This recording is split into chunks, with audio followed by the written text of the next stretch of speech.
The restaurant had always been a place of quiet pride for Aisha Monroe. Tucked between a bookstore and a florist in downtown Briarfield. It wasn't flashy or loud, but it breathed warm, soft jazz drifting through the air. The scent of slow-cooked spices, tables worn smooth by years of honest use. It was a space built with intention, patience, and sacrifice. Aisha had poured her life into it, working double shifts, skipping vacations, reinvesting every spare dollar until the dream stood solid beneath her hands. It wasn't just a business. It was proof that she belonged. That evening, the dining room hummed with calm conversation when Victor Hale walked in. His presence arrived before he did sharp, loud, confident in a way that demanded attention without earning it. He scanned the room with visible disdain, his lips tightening as though the space had personally disappointed him. When the hostess greeted him warmly, he didn't answer her. He snapped his fingers instead and demanded the best table, his voice carrying entitlement like a badge. Aisha noticed him immediately. She always noticed energy like that. Still, she approached with grace, introducing herself as the owner and offering assistance. Victor laughed openly, eyes dragging over her with thinly veiled disbelief. He questioned her authority, dismissed her role, and asked for someone who actually runs the place. His words were wrapped in mockery, his tone cutting. The room stilled as nearby patrons felt the shift. Aisha remained calm, asked him respectfully to lower his voice, to speak with decency. Long seemed to amuse him further.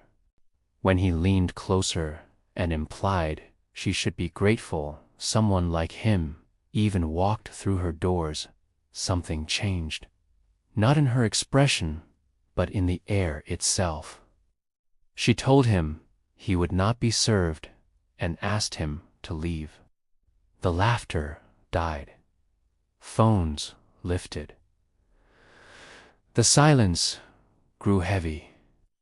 When he exploded in outrage, threatening to ruin her, to expose her, to destroy her business, she didn't flinch. She simply stood firm. And when he finally stormed out, the door slamming behind him, the room exhaled. By morning, the moment had escaped the walls of the restaurant. A single video steady, unedited, spread like wildfire. Millions watched as calm dignity met open disrespect. The narrative was clear, and people responded not with rage, but recognition. By the time Aisha unlocked her doors the next day, a small crowd had gathered not to protest, but to support. Some held flowers, some simply stood quietly. A woman pressed a handwritten note into her hand and thanked her for standing tall. Inside, the staff worked with quiet unity. News crews gathered outside, but Aisha chose her words carefully when she spoke. She didn't condemn, she didn't accuse. She spoke of respect, of humanity, of what happens when people forget the impact of their behavior. Her calm honesty traveled farther than outrage ever could. Meanwhile, Victor's world collapsed in silence. His inbox flooded with messages, some disappointed, some furious, some painfully neutral. Sponsors pulled away. His employer placed him on leave. Old posts resurfaced, patterns emerged, and the version of himself he had long ignored stood fully exposed. Alone in his apartment, he watched the same video again and again, finally seeing himself through the eyes of others, the arrogance, the cruelty, the entitlement he had mistaken for confidence. Days passed. Aisha continued working, though the weight of it all pressed on her in quiet moments. Customers thanked her. Strangers told her she'd inspired them. A teenage girl confessed she had never seen someone stand their ground so calmly. That night, alone in her kitchen, Aisha cried not from pain, but from the gravity of what she now carried. When the city invited her to speak at a community forum, she hesitated but agreed. Standing before a packed auditorium, she spoke not of revenge, but responsibility. She spoke of silence, of how often people are asked to swallow discomfort for the sake of peace.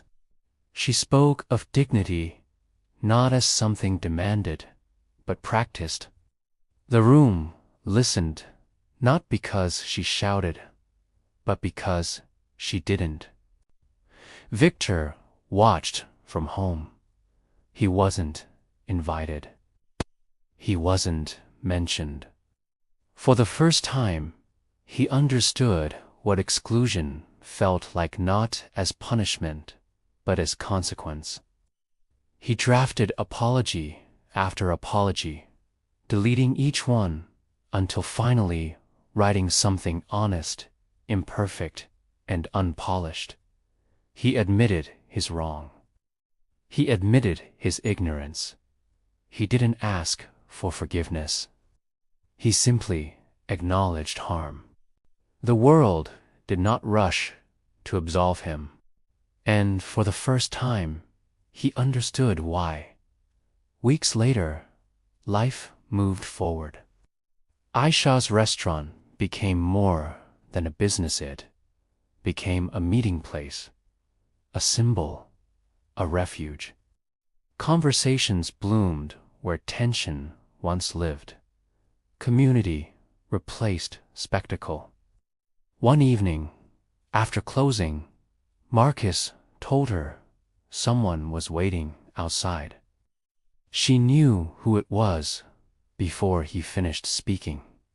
Victor stood beneath the awning, smaller somehow. He didn't demand her time. He waited. When she stepped out, rain falling softly around them, he apologized, not to be forgiven, but to be accountable. He spoke of therapy, of stepping back, of learning to listen. She listened in return, not with warmth or anger, but clarity. She told him growth wasn't a transaction, that accountability wasn't a performance. He accepted that, thanked her, and walked away. In the months that followed, the city changed in small ways. Conversations grew braver. People corrected one another with care. The restaurant expanded its hours. A mural bloomed on its side, wall hands of every shade reaching toward a shared table. No slogans, no explanations. At an awards ceremony months later, Aisha stood on stage, humbled. She spoke of responsibility, of choosing how to occupy space in the world. The applause was not thunderous, but it was real.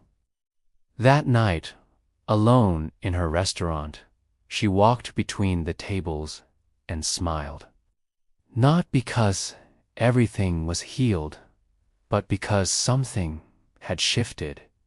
A standard had been set.